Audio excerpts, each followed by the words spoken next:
Hi everyone, so welcome back to our YouTube channel and let's start with another video of our Leetcode 75 playlist. Until now we have completed 19 videos and if you want you can watch it on my YouTube channel Anubhav Sharma. So let's start with today's question, that is find the difference of two arrays. So we are given zero index integer array nums1 and nums2 and we have to return a list answer of size 2 where answer 0 is the list of all distinct integers in nums1 which are not present in nums2 and similar answer 1 is list of all distinct integers in num2 which are not present in num1 and there is a note that the integers in the list may be returned in any order. So if we can see this example, this is 1, 2, 3 and 2, 4, 6. So for first list, as we can see, 2 is already present in the second list. So it is not added. 1 and 3 are here. And similar in the second, 4 and 6, since 2 is present in that first one. Okay. So we are clear on this example. Let's just move to the intuition part. Yeah. So we are given these two integer arrays. As we can see, since this is present in this, so if we subtract this, we only left with 1 and 3. Similar in this 2, 4, 6, 2 is already present in this, so we are left with this 4, 6. So our answer is, for first it is 1, 3 and for this is 4, 6 and we have to return this in some like vector or array form. So yeah, if we can, so how we can approach this question? Basically, if we see, like we have to find the distinct elements from the second. Uh, so for the brute force approach, what we can think of? We can check for every element if it is present in second array, right? So let's just write it 1, 2, 3, 2, 4, 6. Okay, now what we will do for every each element in this, for n, this is num1, this is num2. Okay, for every element in num1 we will check if it is present in num2. If it is present, then we will skip it, else we will add to it our first answer. Okay, since 1 is not present, we will add, we will move to 2. Again we will check for all elements. Yes, it is present, we will discard this 2. Okay, so 1 will not be discarded, 2 will be discarded. Now we will come to 3. We'll check if 3 is present, 3 is not present, we will add it to. So for n1 we have our answer this, right? So again now for we'll check for n2, 2 we'll check in n1. For 2, yes it is present, we will discard it. For 4, it is not present in n1, we will add it to our answer.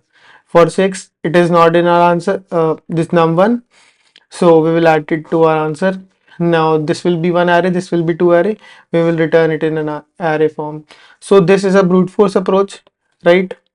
So brute force approach. Okay, so brute force, what will be the pseudocode? For I 0 to n in n1.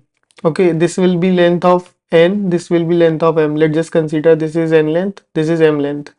So for I 0 to n, we will check for each element in j 0 to m.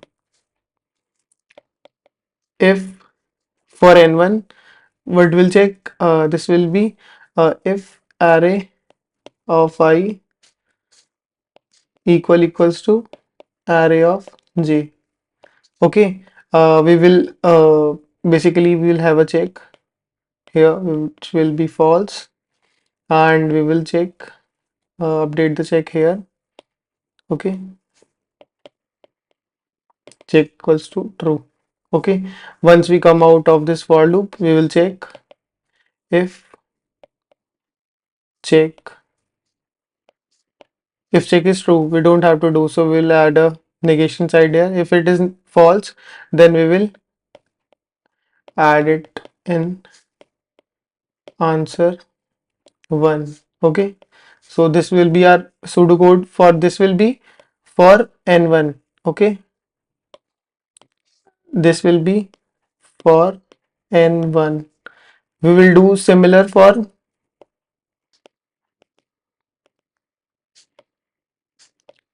n2. Okay, so the time complexity in this case will be,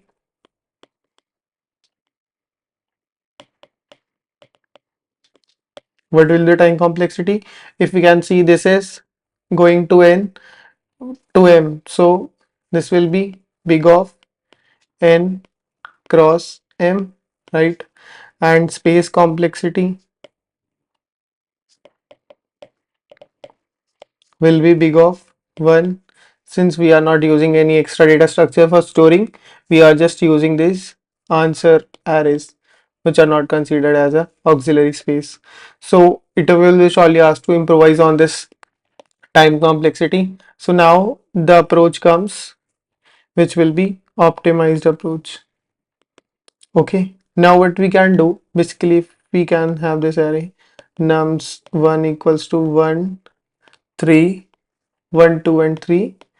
Okay, and nums2 will be 2 4 6.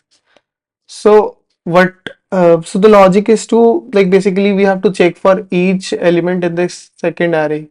Okay, it may be the case that there might be duplicates in this array, which might increase the size. Okay, so, like, let's just have it like this. This is 2. Okay, this is 2, this is 2, this is 2. Okay, so we now know 1 is not equal to this 2, so it will not be equal to this, it will not be equal to this, but we still are checking for this whole array.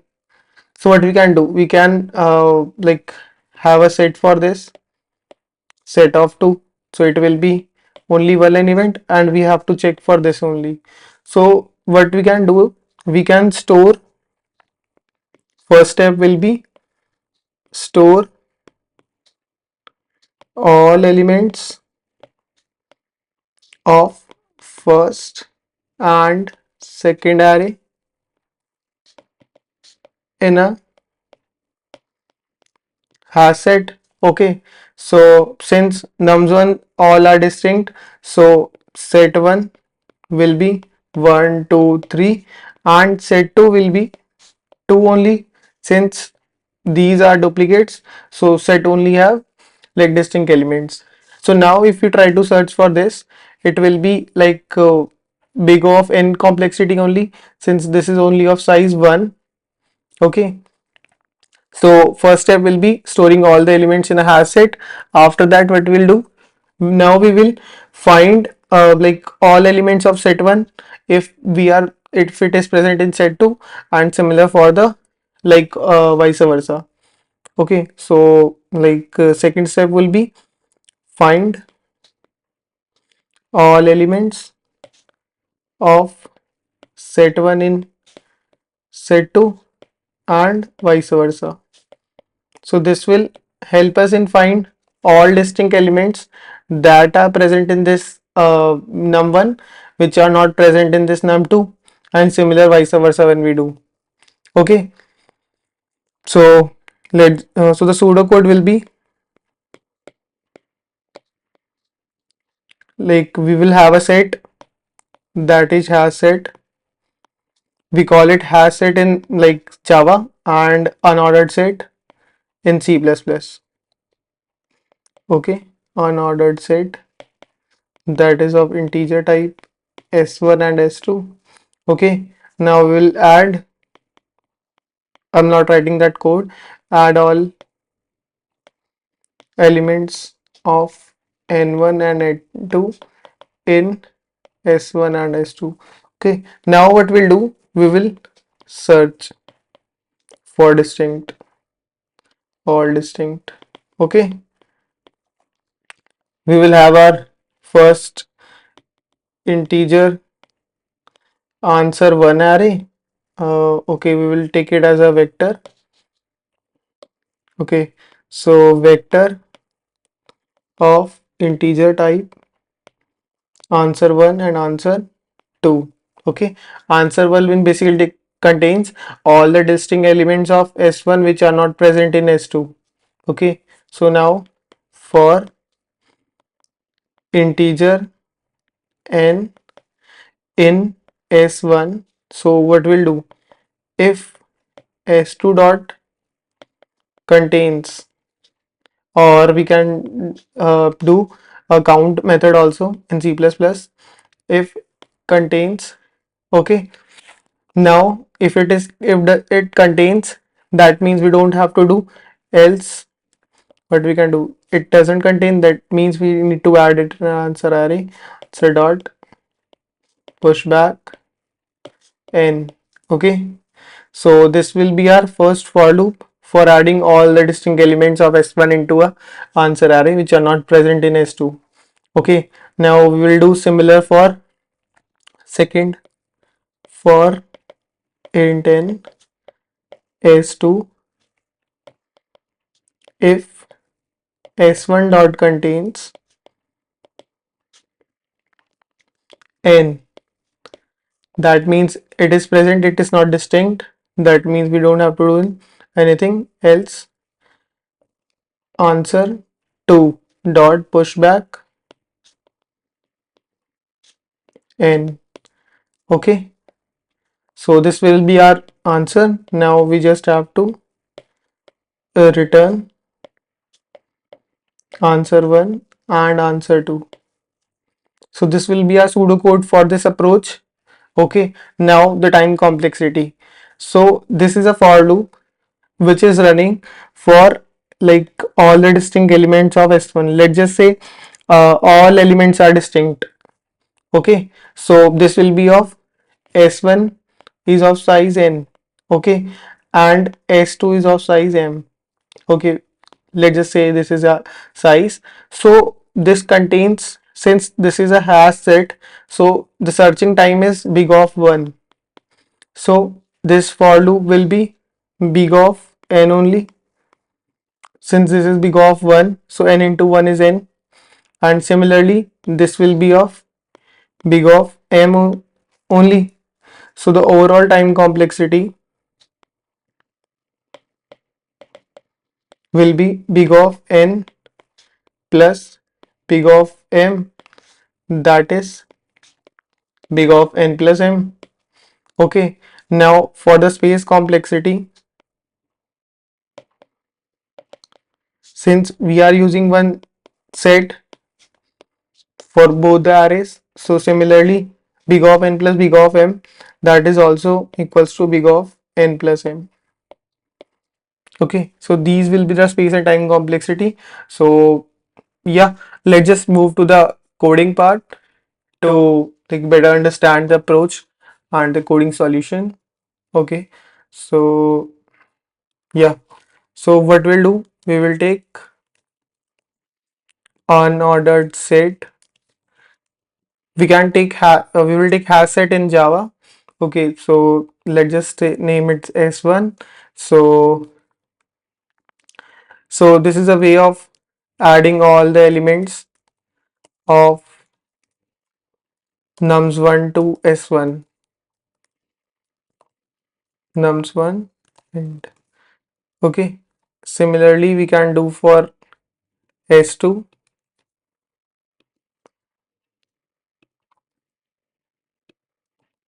Okay, so this is done. Now it will do, we will do that. We will have two arrays which will store the difference of first and difference of second array, nums1 and nums2. Okay, now we'll go for first this set, that is integer num for S1. Now it will do if S2 dot count num. If it is 0, then what will do? It is not present. Okay. Now what we have to do? We will have to add it in difference array. Okay. So now we will add difference 1 dot pushback num. Okay. Yeah. So similar we have to do for S2. Now it will search in S1. Okay. And if it is not present, then we will add it in our difference 2 array. Okay. Since this is done, so we'll return difference 1 and difference 2. Okay. So store all listing. So let's just try to make a habit of adding comments to, like, in case anyone like again comes to this question, so and not able to solve it, so they can look at the comments to better understand the approach. Okay.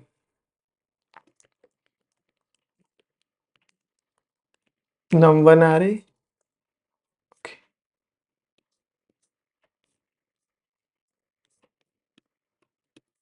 So let's just try to submit it. Yeah. So it is working fine for all the test cases. Let's just try to submit it and test for all the test cases on Leetcode. Yeah, it is working fine for all the test cases. Thanks everyone for watching. In case you do like this video, please do hit that subscribe button and like this video. And if you have any comments, please ask in the comment section. I will try to answer all of them. And if you have missed any video during this Leetcode 75 playlist, please do watch it on my YouTube channel Anubhav Sharma. Thanks everyone. We'll meet in the next video.